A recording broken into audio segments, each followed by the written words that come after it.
Good afternoon, everybody. Thank you for being here today. My name is State Representative Matt Gobler.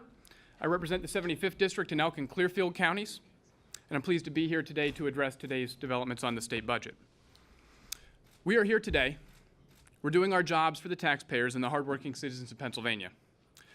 We're here to say that we're glad that Governor Wolf has finally recognized what we've been saying for 6 months, that it is wrong to hold the citizens of Pennsylvania hostage for an increase in taxes on hardworking Pennsylvanians, be it sales taxes or income taxes. These taxes are taxes that will take money out of every family's pockets. So we are glad to recognize that today's bottom line is this. On January 4th, schools across Pennsylvania will be open and human service providers will receive their critical funds. Today's line item veto of our budget bill represents where we should have been in June or July, not December. The legislature is not 6 months behind on this. Our governor is. We all know that it would be unacceptable to force schools to close. That's why the General Assembly, House and Senate, ensured that a budget arrived on the governor's desk despite ongoing disagreements among the various parties.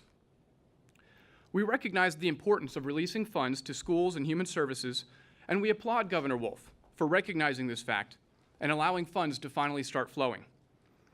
We have voted to release funds 4 separate times, and we are gratified that he now recognizes the merits of our arguments and the problems he created with his unilateral and indiscriminate full veto on June 30th. Now, it is important to address the real issue that has been at the core of this 6-month impasse: tax increases. Multiple proposals to increase taxes on working Pennsylvanians that would be necessary to fund the governor's spending proposals have failed by wide, bipartisan margins over the past 6 months in the General Assembly. The most recent vote, held on Senate Bill 1073, which was the $30.8 billion spending plan that required broad-based tax increases to balance, only received 100 votes in the House on second consideration. It takes 102 votes to pass a bill.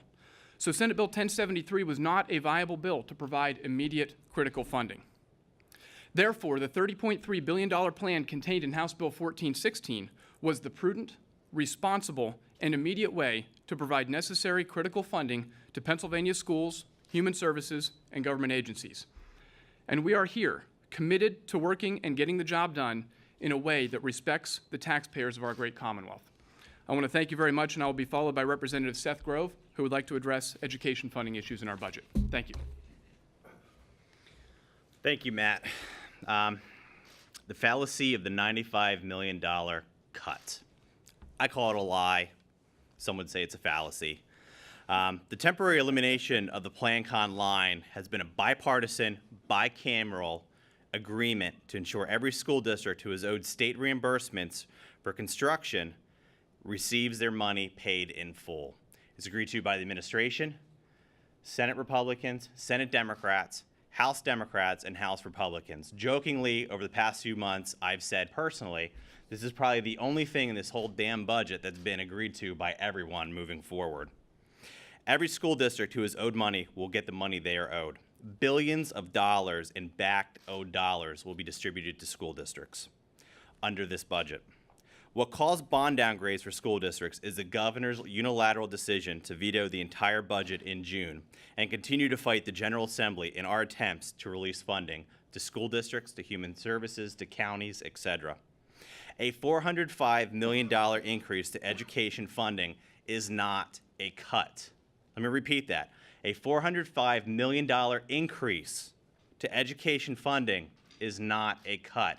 Sending billions of dollars in Plan-Con reimbursements to school districts is not a cut. If the governor wants the $1 billion that was lost from education funding, call the White House. It was federal stimulus dollars that were plugged in to supplant state dollars under the Rendell administration that went away, and everybody knew they would go away because they were temporary stimulus dollars in Governor Corbett's first year.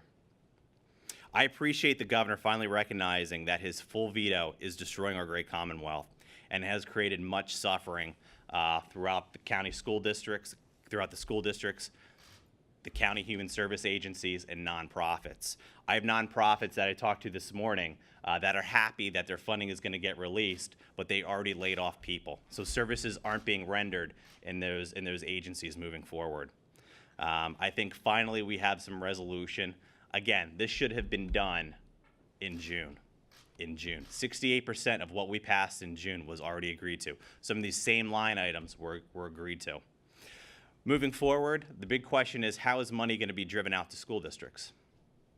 Is it based on last year's? Is it based on what the governor wants to send money to school districts? Is it predicated on political paybacks of some sort? How is that money going to go out to our school districts? The 6-month allotment, is it in a way that's fair and equitable? How are we going to be doing that moving forward? I'm anxious to see the administration's response so we know and our school districts know how much to expect out of that 6 months of funding moving forward.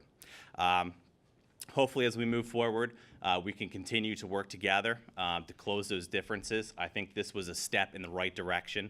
Had the governor done a full veto, I'm not sure the repercussions of that on this Commonwealth. As bad as it is, having schools not reopen after Christmas break would have been devastating to parents who would have to take off work to stay home with their kids. Think about all the businesses that would not have those employees.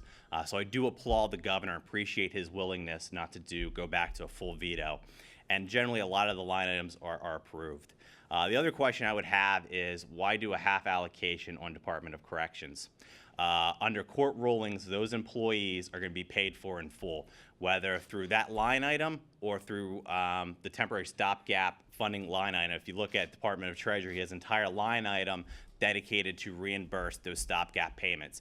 If they show up for work, they have to be paid. I hope this isn't a precursor to more hostages to not pay corrections workers or furlough them, which would be the governor's unilateral decision to furlough employees moving forward. I often think about the governor's veto threat of a stopgap budget. And think about that. We were going to pass a stopgap budget in the House. He was threatening to veto it, and after he vetoed it, furlough employees. Think about that. You didn't have money to spend. We're going to send you money, but I'm going to veto it, so you're back at square one and not have money to spend. But in this case, I'm going to furlough people. Why? To what end? So a couple opinions and some observations I have moving forward. But again, I do appreciate the governor's willingness to not do a full veto and send a majority of those line items out, including federal funding, to make sure everything is paid for. And again, do we not have tax votes in this Commonwealth? That is the question we need to answer. I speculate we don't, but I've had that opinion since June 1st, since we shot down a $12.7 billion tax increase the governor wanted. With that, we'll open it up to questions. When the governor basically wants you, I don't know that he said this word for word, but he wants you to come back now. Do you think there's any chance that you're going to come back this week, or should you come back this week? At this point, I think that's a determination by the speaker and our leadership team. I think it was pretty clear that, on June 1st or June 30th, the governor took him an hour to veto the budget. And this time it took him a couple of days to go through it, analyze it, and make the determination that he's going to do some blue lining. I think those decisions will be made. We'll see if we do or don't come back. Are going to be looking at veto overrides. What are we looking at specifically doing moving forward? Have you had any conversations with your leaders? We just got the press conference. Was at 10:30. We're at noon here. So Coming back, given the fact that you don't believe there are votes for tax increases? Coming back with them. yeah. Again, the determination that will be made whether we will or will not coming back. So we'll see. Any other Are you questions? speaking for the Yeah. caucus? Are you speaking for leadership and the caucus leadership isn't here? We're speaking for ourselves at this point and making sure that we have a responsible response to the governor's press conference from earlier today to make sure that the residents of Pennsylvania know that we appreciate the governor not doing a full veto, and we're committed to passing a responsible budget moving forward and continue to work with all sides as we move forward. How much of the caucus do you speak for, and how many of them are here today? Since this was called at the last second, and I think, Matt, you want to, go ahead. Yeah, I'll address that. We received word late last night that the governor would be having a press conference today. And so those of us who have gotten together here have gotten together and discussed among ourselves, certainly consistent with the conversations we've been having for 6 months. So we cannot speak for anyone beyond who is here, but certainly we think that we speak for those who are like-minded with us.